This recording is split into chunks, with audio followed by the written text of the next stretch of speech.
Mu kaweefube w'okukulaakulanya abakyala mu ggwanga olwaleero gavumenti etongoza enteekateeka y'okuyamba abakyala ng'eyita mu minisitule y'ekikula ky'abantu. Mu nteekateeka eno ebibiina by'abakyala ebiwozi by'ensimbi emitwalo 3.5 ssaako ebibiina by'obweggasa ebitonotono eby'abakyala 4,000 okwetooloola eggwanga bye bisuubira okuganyulwa mu nteekateeka eno. Ensimbi Obuwumbi 850 n'obukadde obusaba mu 9 bwe buteereddwa mu nteekateeka eno okwetooloola eggwanga. Ensimbi zino gavumenti yazifunye okuva mu banka y'ensi yonna n'ekiruubirirwa eky'okukulaakulanya abakyala ssekinnoomu ssaako n'abo abali mu bibiina by'abakyala abalina kye beetandikiddewo ekibayamba okwekulaakulanya.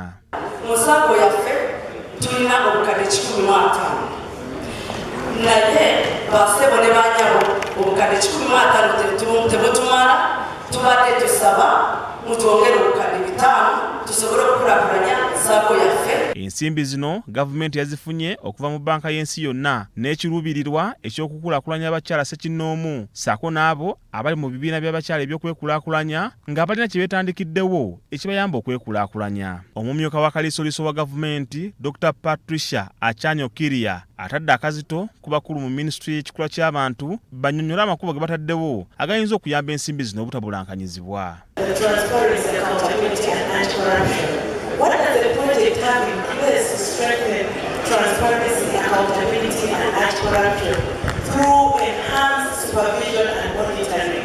Because there are times when good projects come like this, and some people take advantage of it to steal money out of it. Omubaka omukyala owa Bukoma Ensimbi agamba nti ku mulundi guno gavumenti beewa obuvunaanyizibwa okusasanya ensimbi zino balina okubeera abeerufu ensimbi zireme kubulankanyizibwa.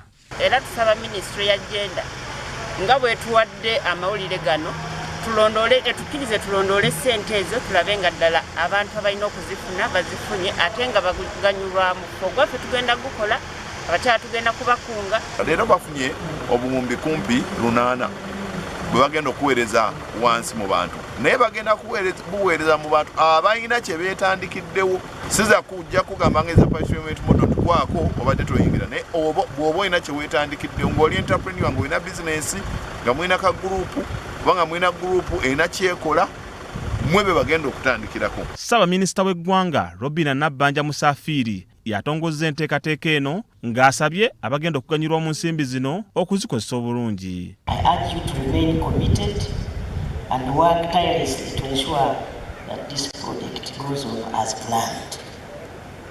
We need results from this project. The government will not tolerate poor performance and unnecessary delays during the implementation of this project. Richard Mwanje, PBS Serefina, Gambuze. Baba tuze be Kayunga